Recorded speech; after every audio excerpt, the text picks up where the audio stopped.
Assalamualaikum warahmatullahi wabarakatuh. Bismillahi ma sya'allah, ma kana min nikmatin fa minallahi ma sya'allah.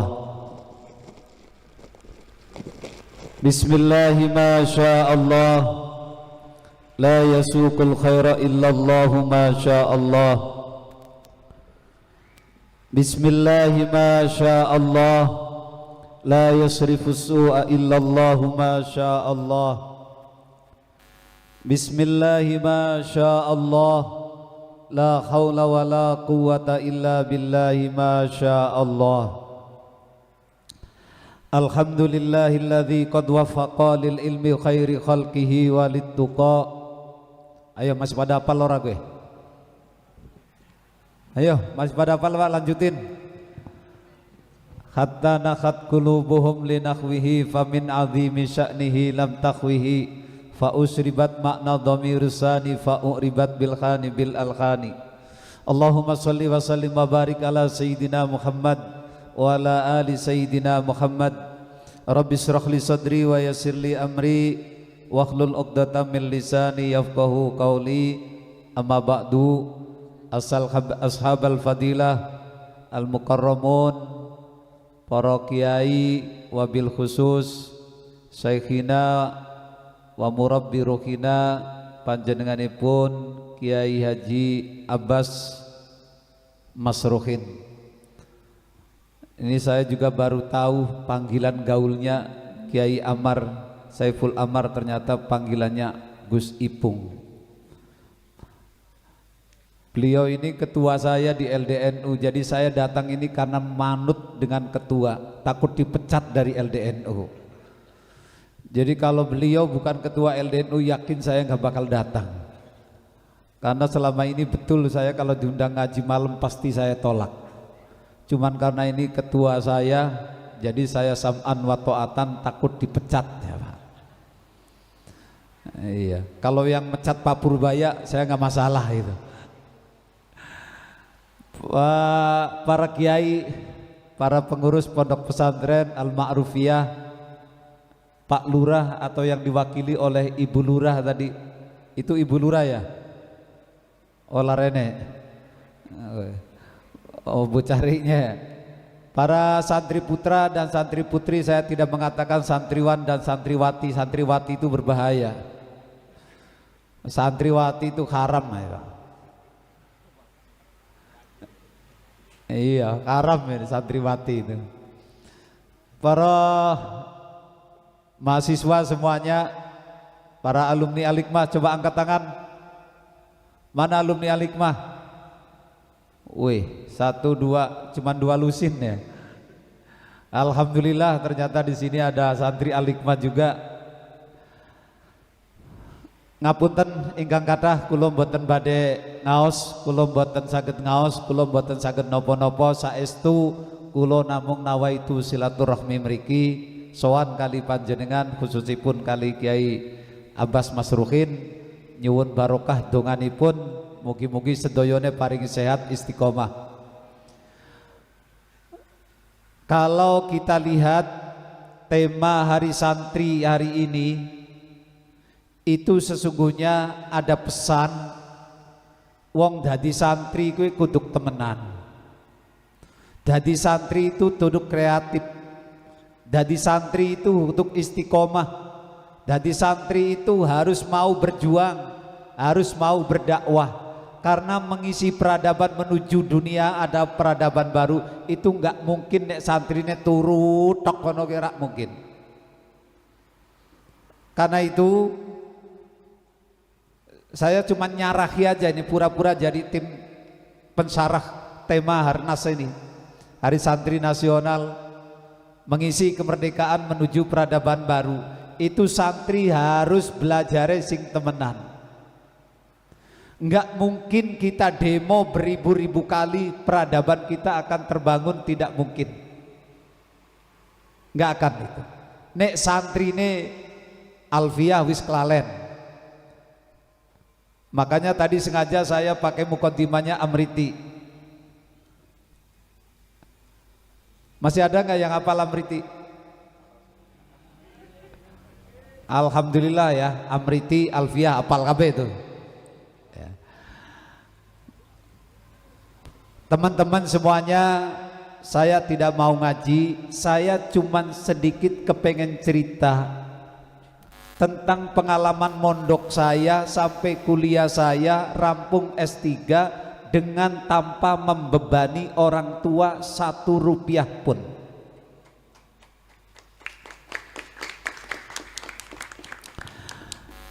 Saya ingat lulus Lirboyo itu bulan Agustus 1995.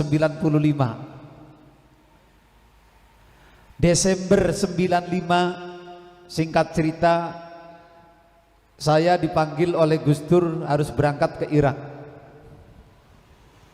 Sebelum saya berangkat ke Irak, saya sowan ke Lirboyo. Wonten ngarsanipun Allah yarham Romo Yai Idris Marzuki. Saya matur Kiai nyuwun izin, nyuwun ridho, nyuwun ikhlas, nyuwun donganipun kaula badhe nglajengaken belajaripun wonten Baghdad. Sak ketika Romo Yai Idris ngendiko yang membuat saya diam, tapi saya jawabnya dalam hati. Jawabnya Kiai Idris Marzuki waktu itu, la opo jib sing Lirboyo sekolah nang Irak barang paling balik kon dadi pegawai KBRI kerja. Kulo meneng tapi ati kulo mboten Kiai, tapi kulo ora wani jawab. Jawabin ning jero ati, yang jawaban itu kemudian menjadi komitmen saya, nata niat saya, dan yang menggerakkan saya.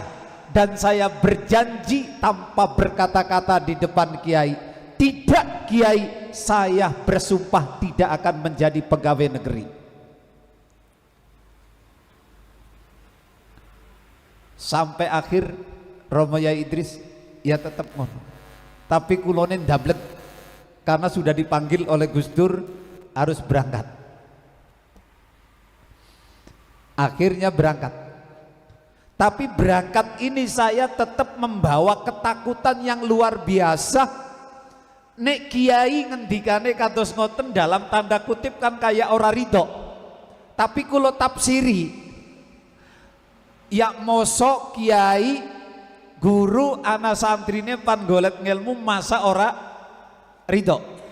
Kulo tafsiri sing ora ridho niku nek anak Kiai anak santri golek ngelmu terus niate dadi pegawai negeri. Niku sing kulo gecek kita menang.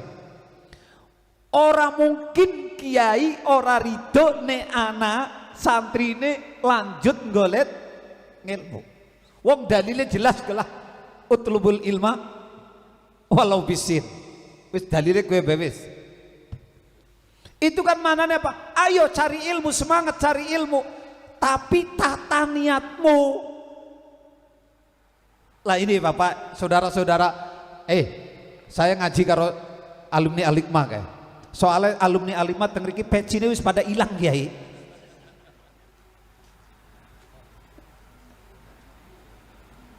Sampai kulo khawatir aja wis masuk PWI. Gimana? Niku saestu. Itu saya pegang. Ternyata betul yang selama ini saya katakan, bahwa orang mencari ilmu itu pertama yang akan menggerakkan kita, mau lewat tol, mau lewat jalan apapun dan tujuannya kemana, itu yang pertama kali ditata adalah niat.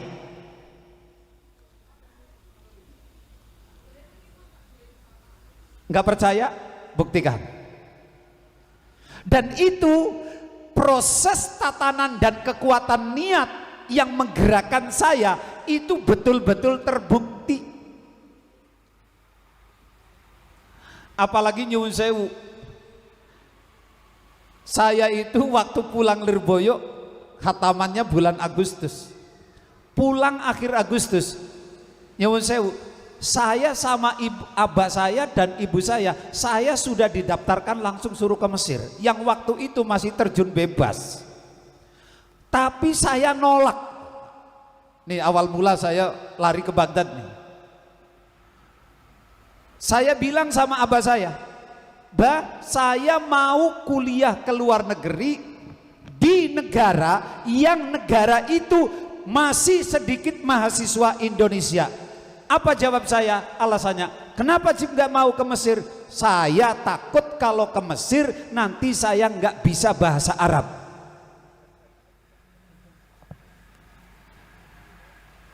Kalau nggak percaya, tanya sama Gus Ipung. Anak ning Mesir setiap hari pakai bahasa Semarang, karena kumpulnya wong sa RT. Reneo mrono orang tahu nganggo bahasa Arab, dan itu tuh nyuwun sewu, dan itu terbukti di Al-Hikmah itu banyak loh keluarga kita, keluarga saya yang alumni Mesir, tapi begitu ada tamu mesti yang dicari itu Najib. Kenapa? Satu, memang orangnya ganteng. Dua, memang orangnya tegas dan cetok nek menerjemahkan tamu-tamu dari asing. Itu barokahnya apa? Saya setiap hari di Baghdad tidak ada. Saya waktu di Baghdad cuma 35 mahasiswa Indonesia. NU, Muhammadiyah, Yayasan Soekarno, sama Ittihadul Mubalikin. 4 ormas itu yang ngirim, cuma 35 orang. Jadi jarang sekali ngomong bahasa Indonesia, itu jarang. Dan nyuwun sewu, saya waktu itu ditantang sama abah saya, "Najib, kamu harus kuliah ke luar negeri sampai S3 dan tidak boleh menikah sebelum S3, tapi abah tidak tahu menau kon golek duit dewek." Itu berlaku untuk adik-adik saya. Semuanya dokter, satu dari Tunis, satu Maroko, lagi saya juga Maroko. Itu semuanya tidak satu pun yang dibiayai oleh orang tua dari S1 sampai S3. Kok bisa? Ini. Makanya saya sekarang menyayangkan sekali, kadang di Al-Hikmah itu ribuan alumni, tapi pada nyerah, tidak mau semangat untuk kuliah karena orang tuaku orang duit itu salah. Karena itu tadi saya bilang, niat itulah yang ditata. Zaman saya, nyuwun sewu, kuliah di Baghdad itu zamannya zaman perang, zamannya Saddam Hussein, di embargo. Ya Allah ya Rabbi, ya, di embargo, nggak ada pesawat, nggak ada apa-apa. Kita keluar masuk lewatnya mana? Jordania. Dari Jordan ke Baghdad naik darat itu 12 jam sampai 15 jam. Itu pun jalannya 250 kilo per jam. Kalah tuh jalan tol ini. Jauh, berat, tapi niat itu ternyata bisa menggerakkan kita kuat. Sampai 5 tahun saya kuliah di sana. Selesai. Bon. Tetap saya selesai dari Baghdad, hati saya belum bongbong. Kenapa? Ingat ngendikane Kiai Idris, saya bener-bener takut. Ini loh, wa naf'uhu biridos syekh. Itu bener-bener. Makanya apa? Sabatul ilmi bil mudzakarah. Terus wa barakatuhu bil khidmah wa naf'uhu biridos syekh. Ini itu saya punya ketakutan yang luar biasa. Dari Baghdad, ini cerita dulu awal, saya lanjut ke Maroko S2. Di tahun pertama, tahun kedua saya bawa istri. Tiba-tiba ini saya ketakutan saya terhadap ridhonya guru baru terobati di Maroko. Di tahun kedua saya ngambil S2, tiba-tiba saya ditelepon oleh orang KBRI, "Pak Kiai, tolong besok masak sayur asem sambal terasi ala Indonesia, mau ada rombongan kiai-kiai ziarah ke Maroko, mau minta makanannya makanan Indonesia. Waktu itu istri saya jago masak. Terus saya tanya, rombongannya siapa saja? Di absen. 1, Kiai Idris Marzuki Lirboyo, Kiai Subadar dari mana? Jawa Timur. Gus Fakrur Malang itu, terus lagi dari Surabaya, Allah yarham, semuanya sudah almarhum, tinggal Gus Fakrur. Nyong alhamdulillah plong ditekani diri tekani guru ning rumah kontrakan saya yang kecil.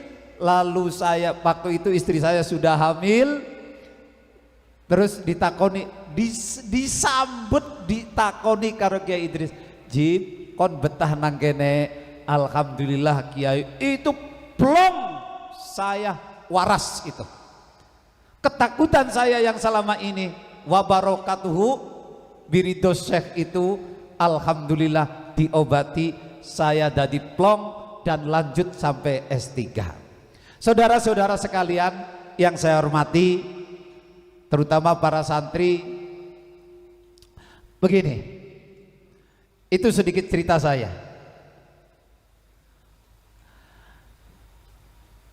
Saya itu ingat ceritanya Imam Syafi'i.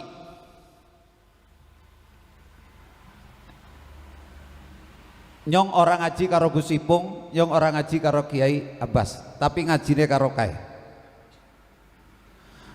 Ben kuliahe temenan aja cuman chattingan tok, jabrian tok karo kancane. Satu yang ingin saya ceritakan, mudah-mudahan jadi motivasi. Imam Syafi'i, ketika Imam Syafi'i mau mondok, mau kuliah ngaji sama Imam Malik di Madinah, Imam Syafi'i masih kecil, izin sama ibunya, Bu, aku tak izin pan mondok maring Madinah, maring Imam Malik ahli hadis. Imam Syafi'i walaupun cilik tapi wis apal Quran. Wonge cerdas, pinter, tapi masih cilik. Tekaning umai ning daleme Imam Malik, karena masih cilik ditolak. Tapi sedurunge mangkat ke, rongokna, sadurunge mangkat budal maring Madinah, apa yang dikatakan oleh sang bunda kepada Syafi'i kecil? Konpan mondok, konpan ngaji, konpan kuliah, silahkan, dan kau tidak perlu pulang ke rumah ke pangkuan ibu, cukup kita ketemu di akhirat nanti.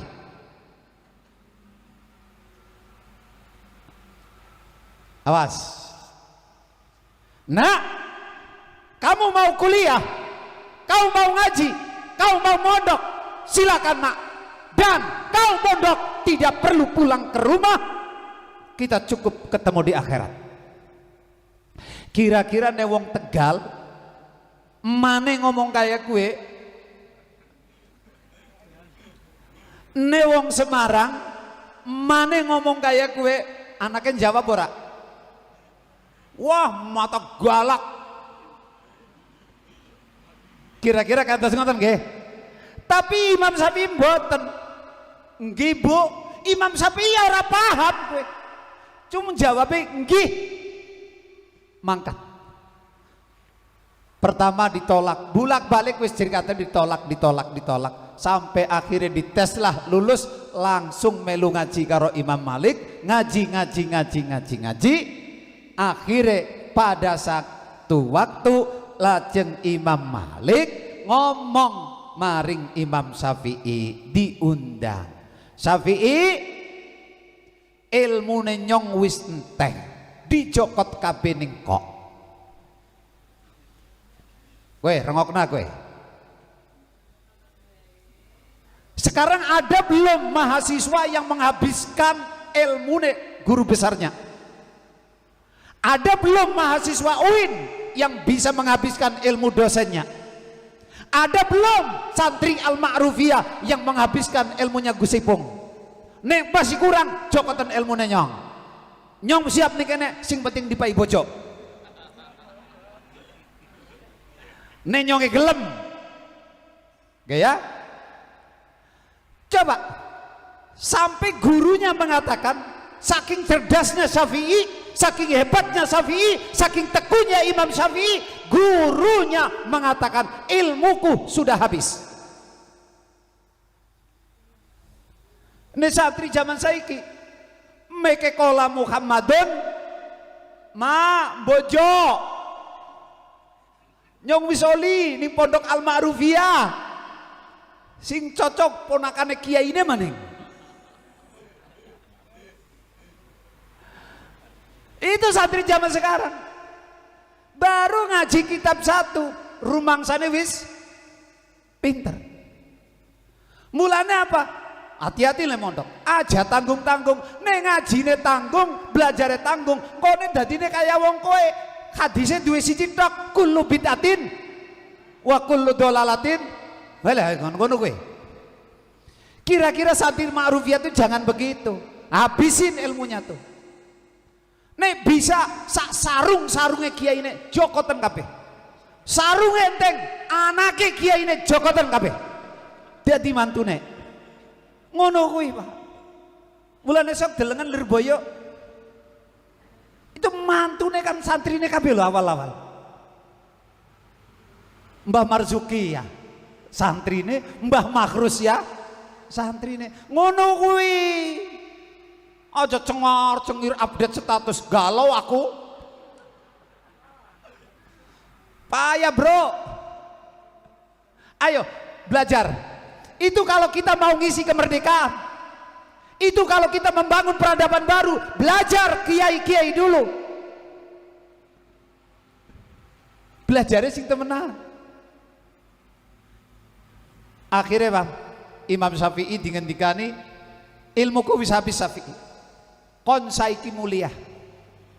Diadakan pelepasan di hadapan murid-muridnya Imam Malik. Saksikan bahwa Imam Syafi'i sudah saya nyatakan lulus tapi dengan menghabiskan ilmu gurunya. Ora kaya mahasiswa saiki sing penting semester enteng ilmune ora kegawa. Iku akibatnya dadine apa? SAG, sarjana alam goib.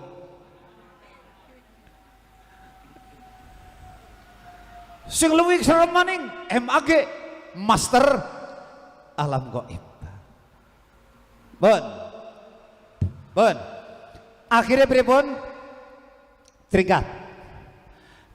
Imam Syafi'i dilepas pulang. Mau pulang bingung dia. Ingat pesan ibu dulu sebelum berangkat mondok. Syafi'i kon mondoklah, tapi tidak perlu pulang ke rumah, kita tunggu di akhirat. Bingung Imam Syafi'i, kemana saya pulang? Sama ibu nggak boleh pulang, kita ditunggu di akhirat. Akhirnya, tapi Imam Syafi'i wis viral. Akhirnya Imam Syafi'i pergi ke Baghdad. Di Baghdad itu kemudian Imam Syafi'i mengajar, menjadi kumpulannya para ulama ngaji sama Imam Syafi'i, dan disitulah Imam Syafi'i membangun kaul qadimnya. Singkat cerita, nih ternyata jawabannya, Pak. Jangan pulang, kita ketemu di akhirat saja. Ternyata jawabannya ketemu dari Baghdad. Muridnya banyaknya luar biasa. Singkat cerita, di Mekah ada seminar ulama internasional, termasuk pesertanya dari Baghdad. Ibunya Imam Syafi'i nderek rawuh hadir di ruang perkumpulan seminar para ulama neja bahasa saiki. Pas giliran delegasi dari Irak maju presentasi, itu ulama yang dari Irak, qala syaikhina Imam Syafi'i, qala ustadi Imam Syafi'i, qala syaikhuna Imam Syafi'i, ibune Muhammad bin Idris As-Syafi'i. Iki sapa to iki? Wong kok hebat men. Qala Syafi'i, qala Syafi'i, qala Syafi'i. Ibune nalar. Iki sapa? Curiga.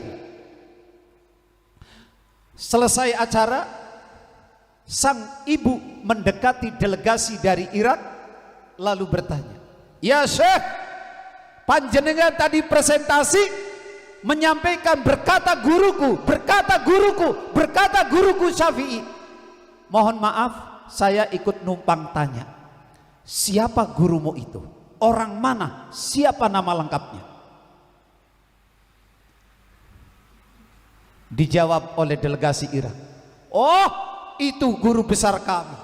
Dia orang alim, ahli fikih, ahli hadis. Beliau adalah muridnya Imam Malik, aslinya dari Mekah. Namanya siapa? Ini. Kata ibunya, tidak salah lagi. Ini anakku." Akhirnya sang ibu buka kartu. "Ya Syekh, itu adalah anakku." Masya Allah. Jadi ibu ini ibunya guru kami. Iya. Singkat cerita, soalnya masih akeh ceritanya.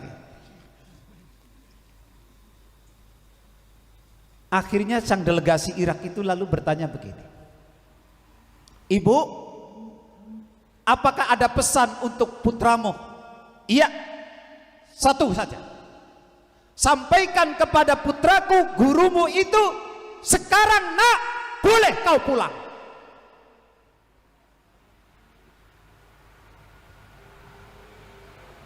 Sekarang sampaikan kepada anakku, sekarang boleh pulang ke rumah. Sudah paham sampai di sini? Belum? Lanjutkan ceritanya. Ini tafsirnya. Kalau kau mondok, kalau kau kuliah, pergilah, tapi tidak perlu pulang ke rumah. Kita tunggu di akhirat saja. Pulang ke Baghdad, disampaikan cerita itu bla bla bla bla bla bla bla bla. Imam Syafi'i, "Alhamdulillah, saya diizinkan pulang." Akhirnya diatur kepulangannya, mudik. Karena guru besarnya, kiainya mau mudik, murid-muridnya sowan semuanya. Ada yang bawa emas, ada yang bawa duit, ada yang bawa gandum, ada yang bawa onta, segala macam untuk oleh-oleh mudiknya sang guru kepada sang bunda. Berangkatlah. Itu kalau dari Baghdad lewat darat langsung, itu nanti bordernya namanya Ar-Ar. Kalau sekarang itu dari Baghdad darat Saudi itu 2 hari. Bordernya Ar-Ar namanya. Itu perbatasan Saudi dengan Irak. Imam Syafi'i pulang diantar dengan murid-muridnya, dikawal dengan bawa barang yang luar biasa untuk oleh-oleh sang ibu. Sampai di perbatasan kota Mekah, Imam Syafi'i instruksi, istirahat semuanya, pasang tenda. Lalu Imam Syafi'i mengutus 2 muridnya untuk menyampaikan berita kedatangannya kepada sang bunda. Sampaikan bahwa putranya sudah sampai di Mekah. Itulah etikanya orang bepergian jauh, tidak selonong-selonong tok. Sampai assalamualaikum, waalaikumsalam. Siapa panjenengan? Saya muridnya putra panjenengan, muridnya Imam Syafi'i dari Baghdad. Ingin menyampaikan kabar gembira. Apa itu? Putra panjenengan akan segera tiba, sekarang sudah di perbatasan. Dikasih tahu kabar seperti itu, pertanyaannya satu sang ibu. Perhatikan, ini nanti maknanya sukses. Sang ibu bertanya, anakku pulang bawa apa? Lah santri sing ditakoni kuwi santri sing asli Semarang, bocahe kacang ijo. Lugu jujur. Ditakoni anaknya pulang bawa apa, gurunya bawa apa, mudik. Jujur, ya Allah Bu, anaknya panjenengan sukses. Pulang bawa ontanya sekian, gandumnya sekian, duitnya sekian, emasnya sekian, anunya sekian. Menunjukkan bahwa anaknya secara materi. Apa jawab sang ibu? Inna lillahi wa inna ilaihi roji'un. Anakku pulang bawa Pajero, anakku pulang bawa Innova. Suruh dia pulang lagi. Coba newong Semarang, ayo newong Semarang, anaknya balik sing rantauan, gawa mobil, gawa sujud syukur apa boten Bu? Update status Pak. Anakku sudah sukses, balik gawa Pajero 5, gawa bise 3,5, gawa truknya 10, gandume sakmene. Nggih. Tapi ibundanya Imam Syafi'i dikasih tahu, padahal itu barang sowanan dari muridnya, ditolak kedatangannya, suruh dia pulang lagi. Wow, tuh sudah paham? Sudah paham? Kesuksesan bukan materi, kesuksesan bukan jabatan, kesuksesan bukan kekayaan, kesuksesan bukan kedudukan. Ditolak. Itulah seorang ibu yang mengerti sebuah nilai kesuksesan. Itulah seorang ibu yang mengandung, yang melahirkan, yang menyusui, mengartikan sebuah kesuksesan bukan bersifat materi. Ditolak. Akhirnya pulang, lapor sama Imam Syafi'i. Ditanya, apa pendapat ibu? Bagaimana ibu? Bertanya apa? Ya saya ditanya begini, Syekh, Imam Syafi'i pulang bawa apa? Ya saya jawab apa adanya. Akhirnya apa? Imam Syafi'i paham.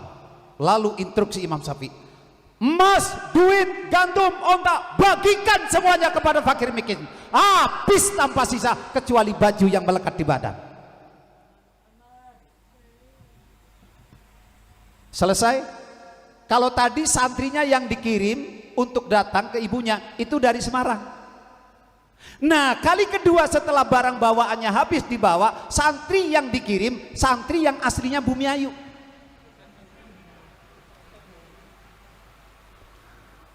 Assalamualaikum. Waalaikumsalam. Pertanyaannya sama, anakku pulang bawa apa? Kalau tadi santri Semarang yang diutus kacang hijau, lah sekarang yang diutus santri dari Bumiayu, agak cerdas. Anakku pulang bawa apa? Jawabannya, ibu, putra panjenengan pulang hanya membawa murid dengan ilmu. Apa jawab sang ibu? Marhaban, ahlan wa sahlan, silakan suruh pulang.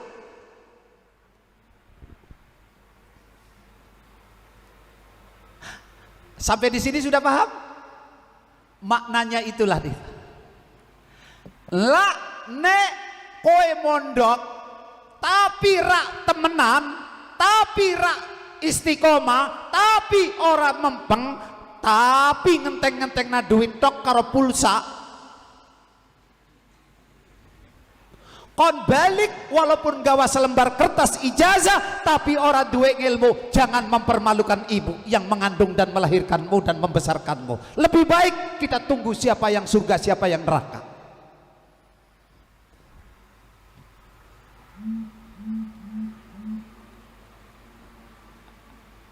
Paham? Paham? Woi, sing wadon-wadon baru semester 5 golet pacar ya. Kayak ayu-ayu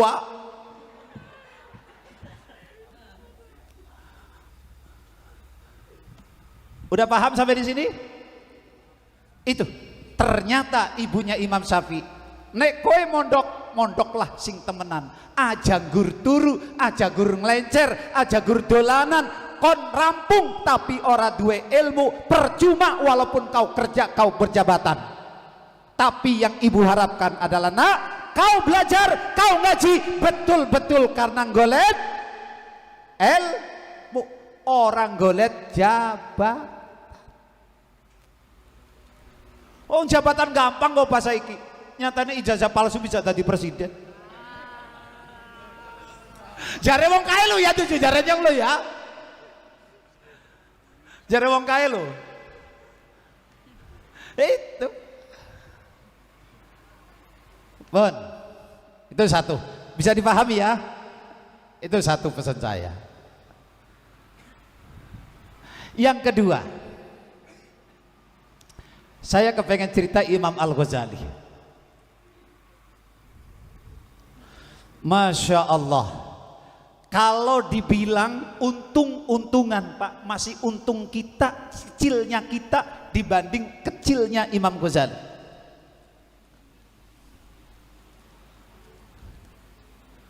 Halo yang belakang, woi. Halo, apa kita sholawatan dulu? Mas sholawatannya mas, nggak disit pepes ah. Us jam 10:30 gitu. Nyong miki kontraknya karo Gus Ipung cuma 45 menit.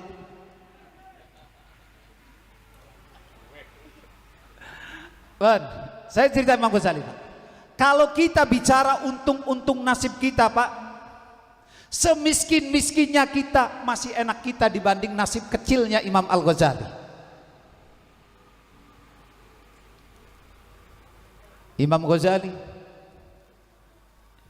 bapak ibunya sing ninggal, jadi diurus karo bapake. Nggih, Muhammad bin Muhammad Al-Ghazali. Alhamdulillah saya udah ziarah ke makamnya di Tus di Iran. Pokoknya Kiai Bumiayu orang kalah lah karo Kiai Semarang walaupun kota. Nyong wong Bumiayu wong desa tapi orang kalah karo Kiai kota lah. Itu ya. Jadi gini, Imam Ghazali kecil Masya Allah. Yuk para mahasiswa, para santri, yuk belajar dari Imam Ghazali. Tadi kita belajar dari Imam Syafi'i, sekarang kita belajar dari Imam Ghazali. Apalagi sekarang zaman IE udah nih. Imam Ghazali itu singkat mawon ceritanya. Sewaktu pulang habis mondok, kalau nggak salah dari Syekh Al Ismaili, pulang itu kitabnya dibungkus pakai kain, pakai sarung gitu, terus digendong kayak wong zaman biyen gitu. Kertasnya kitabe bukune nganggo kain, sarung, terus di gendong lakat tas, laka kardus, lakat tas. Ning tengah jalan Imam Ghazali dirampok. Rampoknya ngerti iku isine duit, padahal isine kita. Oke, awas ke zaman IE. Dirampok, dirampas. Imam Al-Ghazali nangis. Mereka ngeh, waduh, kitabku oli ngesahi nang pondok dijokot nang maling. Iki ilmuku ilang kabeh oli ngaji. Akhirnya Imam Ghazali memohon, bang, jangan bang, itu bukan apa-apa bang. Itu buku saya, itu kitab saya bang, dapat ngaji, dapat kuliah di Wali Songo bang, tolong kembalikan bang, sebab itu kasihan bang, saya bang dapat ngaji, dapat nulis, kalau abang ambil nanti saya nggak dapat apa-apa bang. Jawabnya sang penjahat itu, apa lu bilang? Lu mahasiswa Wali Songo, lu santri Al-Ma'rufiyah, saya ambil kitabnya, lu bilang ilmumu hilang. santri model apa, mahasiswa model apa, cemen lo, lebay lo. Imam Ghazali klek. Iya ya, iya ya, berarti selama ini saya mondok ngaji kuliah salah cara belajar saya. Ternyata buku saya diambil oleh orang lain, ilmu saya hilang semuanya. Itulah yang dimaksud al ilmu fis sudur la fis sudur. Imam Al-Ghazali, nah, itu Pak, Imam Ghazali ngomongin santri model apa, mahasiswa model apa, itulah yang kemudian menjadi kebenaran. Undur mahkol wala tandur mahkol. Padahal sih ngomong siapa? Penjahat, perampok. Tapi Imam Al-Ghazali baru tersadarkan karena ucapannya sang penjahat itu yang akan merampas kitab-kitabnya itu. Imam Al-Ghazali baru menyadari, iya selama ini saya di Wali Songo belajarnya salah, selama ini saya di Al-Ma'rufiyah salah saya belajarnya, karena masih mengandalkan tulisan saja, tidak pernah dibaca, tidak pernah dimutalaah, tidak pernah diteras. Akhirnya ilmunya masih di dalam kertas.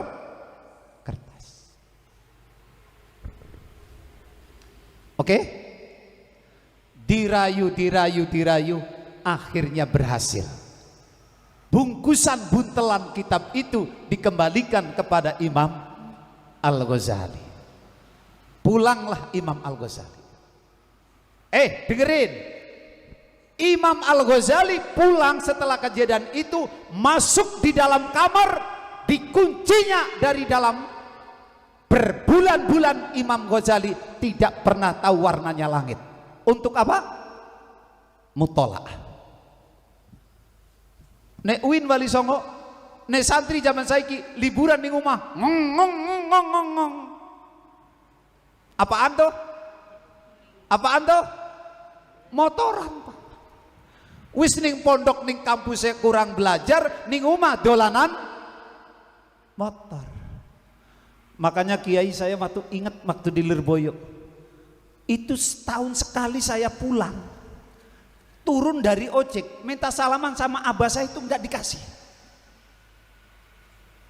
karena saya pulang setahun sekali. Wis kayak gitu nggak dapat salaman, dinengke, ora dijak ngomong, ora dijak apa-apa. Tapi apa dipaine kiai? Saya itu baru setelah pulang pondok akhir tahun loh, setahun sekali itu nggak dijak ngomong salaman ya Rauli, karena pulang.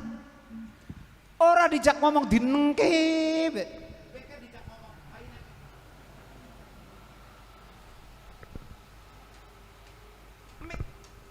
mulanya kula mik nggak cekin mik model apa guys?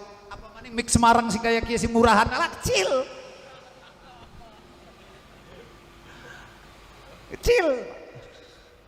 Itu saya itu dihukum kalau balik mondok setahun sekali itu dihukum. Jadi kalau abah saya itu dapat pengajian, saya diajak, Jib ayo melu ngaji abai baturi. Kok sampai di tempat pengajian abah saya itu main belakang sama panitia, mengko sing munggah najib disit tanpa dikasih tahu,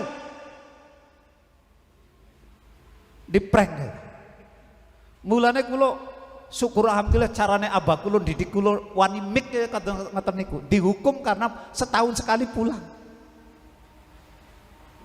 Balik maning karo Imam Ghazali. Setelah kejadian tadi perampasan, Imam Ghazali pulang. Berbulan-bulan Imam Al-Ghazali mengunci diri dalam rumah.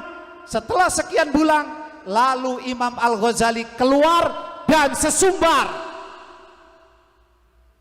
Apa Imam Ghazali bilang? Pengumuman. Orang-orang ngalian, sekarang siapa yang butuh kitab saya, ambil, kalau perlu bakar semua kitab saya, lalu tanyakan apa ilmu yang ada dalam lembaran-lembaran itu, maka tidak akan ada satu ilmu pun yang hilang dari hatiku. Artinya apa? Bahwa ilmu bil mudzakarah, Sabatul ilmi bil mudzakarah. Nek ilmune kepengen nancep niku ya kudu mutolaah. Nek ilmune kepengen nempel niku ya kudu nderes. Nek orang deres rak dadi. Karena itu Pak, Mbak Mas, Mbak, saya cerita Kiai. Kulo ning Lirboyo niku 6 tahun. Kuliah saya di Baghdad saya 5 tahun. Di Maroko S2, S3 7 tahun. Berarti berapa? 12 tahun. Mondok saya 6 tahun. Wallahi yang membentuk pribadi saya bukan dunia kampus yang 12 tahun, tapi yang membentuk pribadi Najib adalah Lirboyo 6 tahun. Pesantren itu luar biasa. Dahsyatnya luar biasa.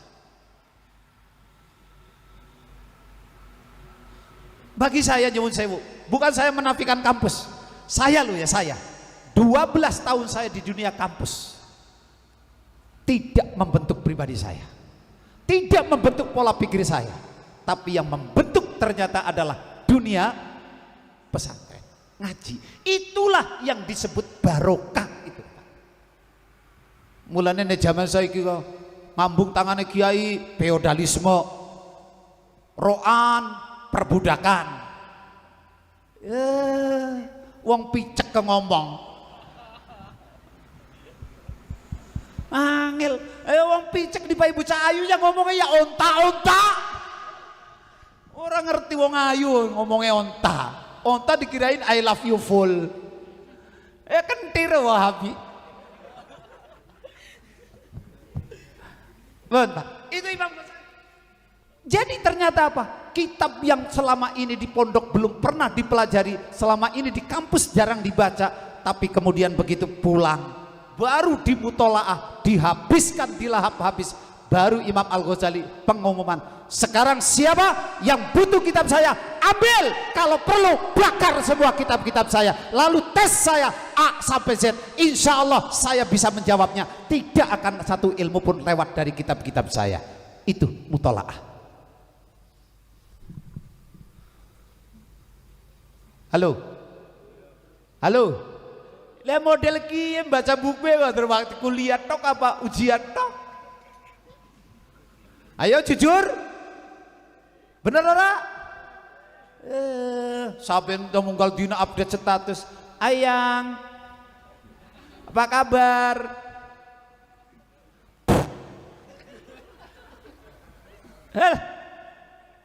Ya angel kon pintere nok. Mesti wajahmu glowing, tapi ilmumu ternyata ngelinding.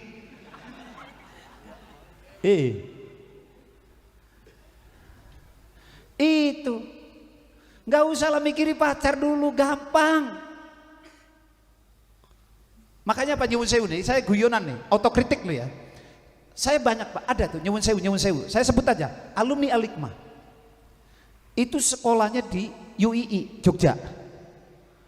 Komlet Pak, perempuan. Sampai sekarang Pak. Itu komlet loh. Belum dapat suami. Sampai minta-minta sama saya. Saya pernah candain, ada di Semarang namanya Gus Ipung.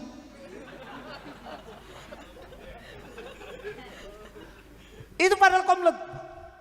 Artinya Pak, ini saya guyonan. Mestinya anak sekelas komlet itu kan luar biasa. Jangankan soal jodoh. Jadi apa maknanya? Formalitas sekarang di Indonesia itu sangat mudah untuk menipu. Karena itu, jadilah kita mahasiswa yang bertanggung jawab dengan gelar kita. Jadilah santri yang bertanggung jawab dengan status kita sebagai santri. Mengisi kemerdekaan menuju peradaban baru. Itu tadi saya di awal, nek orang mempeng angel. Makanya Pak, tema itu sesungguhnya mendorong kembali kepada santri untuk semangat belajar istiqomah. Jangan seperti pengurus NU sekarang, sing didol Mbah Hasim tok. Sing didol Mbah Hasim, tapi pengurus NU nek ora bisa kayak Mbah Hasim. Bener mboten? Iya apa ora kowe? Lah pengurus NU kok ora gelem ngaji? Mulai apa? Satu saya kemarin, tidak mungkin ada NU dan NU tidak akan kuat kecuali dengan ngaji. Bukan siapa kita. Ya lal watan, ya lal watan, ya lal watan, hubul watan minal iman. Lah wong turu bae. Ora tahu mulang, ora tahu ngaji. Mana hubul watan minal iman? Kowe tak hubul sarung minal iman. Tuh. Jadi ayo para mahasiswa, para santri, dengan tema Hari Santri Nasional ini, itu sekali lagi kita didorong oleh para sesepuh kita, para ulama kita. Jadi santri sing semangat. Biar kayak Imam Ghazali itu. Imam Ghazali aja sempat menyesal karena kurang tekun belajar ini pondok. Baru diingatkan oleh penjahat, nurut larika di eling nyong oleh ngundang adu sing brebes kok orang nurut kenter. Ada masa nyong kalah karo penjahat?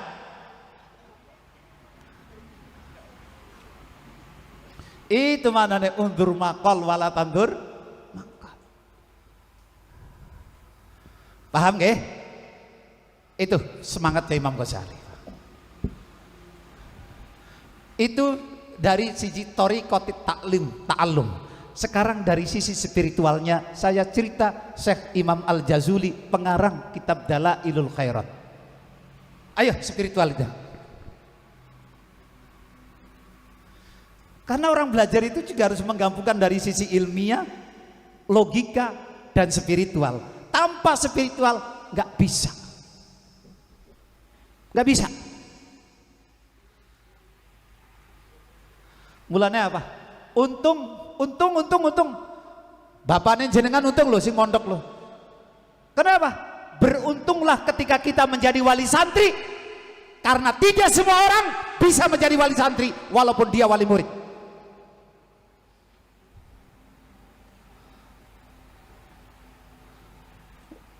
Halo, ini kontrak kita udah habis. Ini korupsi nih. Nanti takut dikena Pak Purbaya, ditangkap saya dikena. Udah. Ayo sekarang sisi spiritualitasnya. Kalau tadi manhaj taklimnya, tadrisnya, sekarang spiritualitasnya. Saya cerita pengarang kitab Dalailul Khairat, Syekh Jazuli. Itu di Maroko dulu belajar. Bahkan itu kalau bisa saya katakan penyusunan kitab Dalailul Khairat itu di Maroko.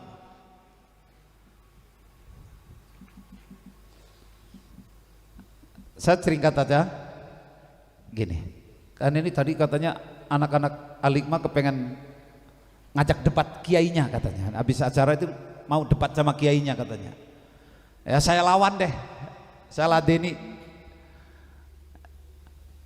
Saya Imam Jazuli itu gini. Masya Allah itu. Karena Maroko itu memang tempatnya para wali. Bahkan sampai ada istilah khusus untuk Maroko itu. Fi kulli shibrin min ardil maghrib waliyun min awliyaillah. Setiap jengkal tanah Maroko itu pasti ada walinya. Tapi insya Allah bukan Ba'alawi asli ya. Makanya kalau saya cerita di Maroko itu ada, kalau di Jawa ini ada wali sanga, kalau di Maroko itu ada wali sab'atu rijali muraqqash namanya. Wali 7. Ya termasuk salah satunya Syekh Jazuli. Qadi'iyah Qadi'iyat itu termasuk, dan seterusnya itu. Salah satunya Syekh Imam Jazuli itu, pengarang kitab Dalailul Khairat. Itu paling keren loh ceritanya itu. Oke, saya kepengen cerita sedikit aja. Imam Jazuli waktu belajar yang diasah itu spiritualitasnya, batinnya. Kalau tadi Imam Ghazali itu lebih pada proses pencerdasannya dengan banyak membaca. Tapi kalau Syekh Jazuli itu spiritualitasnya yang diasah. Coba, saya kemarin di Syria masuk di asramanya mahasiswa Indonesia yang di Majma' Kaptaru. Agustus kemarin saya ke Syria. Saya pengen sengaja, kayak apa sih asramanya Majma' Kaptaru yang menjadi jujugannya mahasiswa Indonesia itu. Ternyata ya sama aja dengan kompleknya Al-Ma'rufiyah. Ya kumuh ya dekil sama aja. Wong isine ya Indonesia, wong ana ranjange ditutupane karo sarung sowek kele, wis pada bae. Tak kira keren di luar negeri jebule pada bae. Di sini Imam Jazuli itu ngurung diri, menyendiri, uzlah di dalam kamarnya, tapi kamarnya itu ditulis tidak seperti tulisannya santri Al-Ma'rufiyah atau seperti mahasiswa UIN. Nih santri Al-Ma'rufiyah atau santri-santri salaf yang lain, nening santri lanang tulisan ning lemari aku tunggu jandamu. Nening komplek bocah wadon sing ditulis aku tunggu dudamu. Kapan mau masuk ilmunya? Nih Imam Jazuli berbulan-bulan, bertahun-tahun itu bahkan dalam satu riwayat tidak pernah tahu warnanya langit. Jangankan warnanya langit, orang tuanya waktu mondok di Maroko itu, di Fes, itu ketika kirim sambangan, itu pintu saja nggak dibuka. Jadi cuman buka jendela, ditampani, wis salaman, wis ditutup lagi. Kamarnya ditulisnya apa? Al-maut, al-maut, al-maut, mati, mati, mati, mati, mati.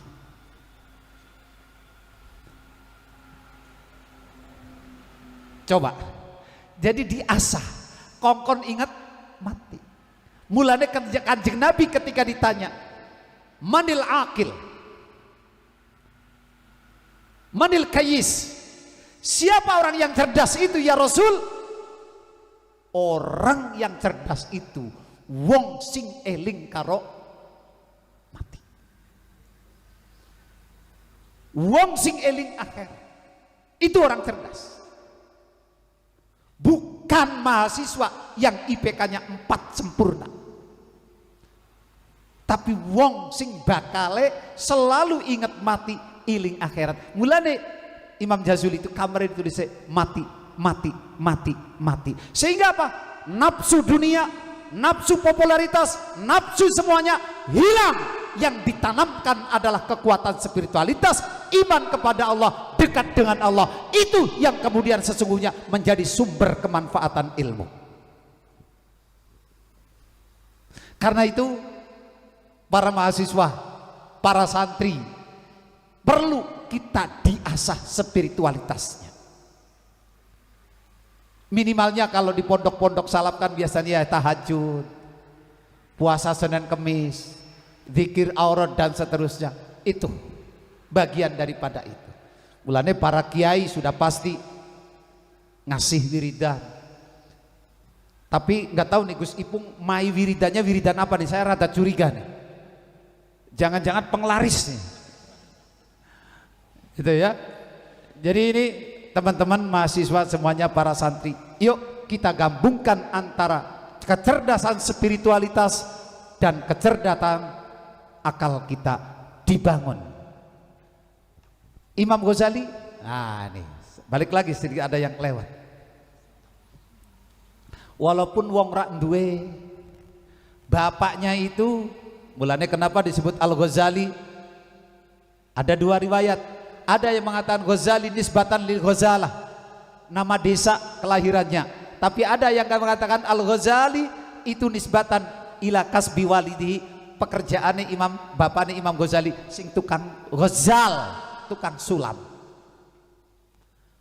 Mulanya ini arane Al-Ghazali, Muhammad bin Muhammad Al-Ghazali.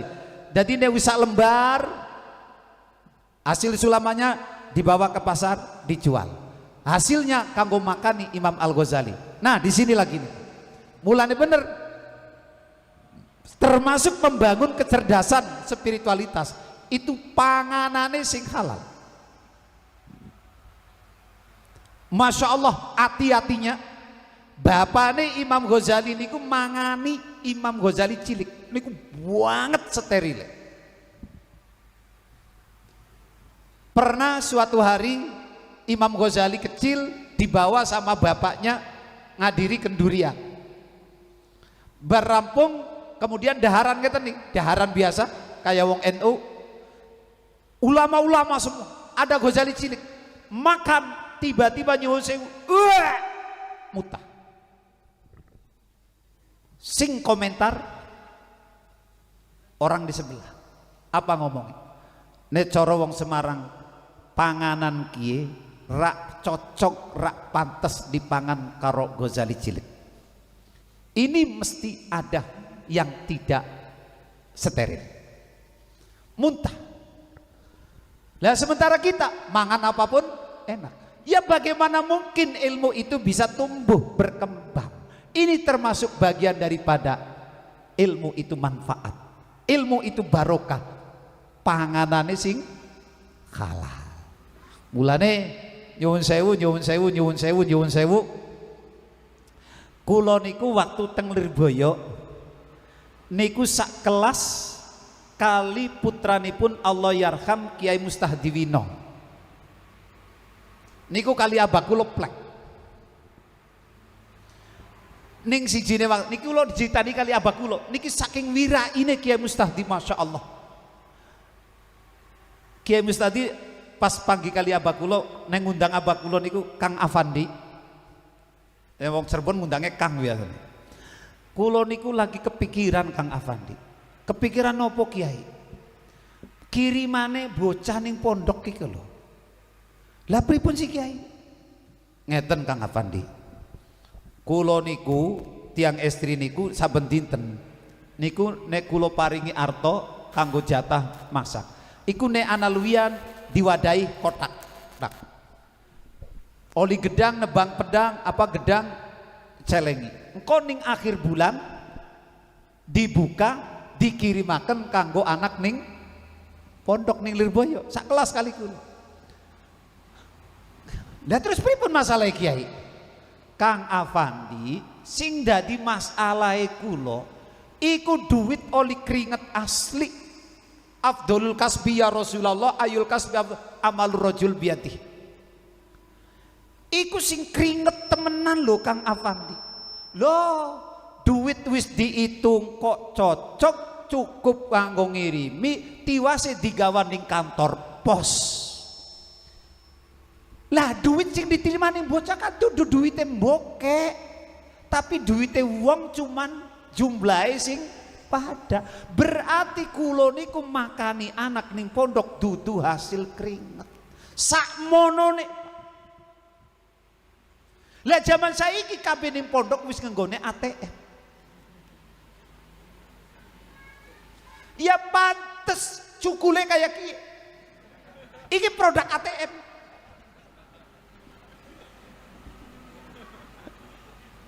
Kula ya Allah. Tapi ya tekaning anake kula piyambak ya saiki wis ATM-an kabeh. Kan wis ora mungkin bolak-balik ngentengna modal waktu. Masya Allah Kiai zaman sak monten nih masih kepikiran kepengin sing dipangan anaknya sing lagi ngaji niku hasil keringet mur karena iku bakale beda cukule nerimane ilmu. Iki termasuk salah satu kemunduran dunia pesantren. Mulane alhamdulillah tapi nang Lirboyo saiki masih anak rombongan Weslan perhimasal. Biasanya kata ngoten. Lah niku termasuk bagian daripada menjaga itu. Dadi nek wong Brebes kira-kira bawange makne kuwi langsung sing dipangan karo anaknya bisa sak oyot-oyote barang. Ngoten niku. Lah niki ngilmune kuwi para mahasiswa dadi nek kepengen duwe ilmu sing kados ngoten niku kira-kira kaya kuwi. Jaga panganane. Jaga spiritualitasnya.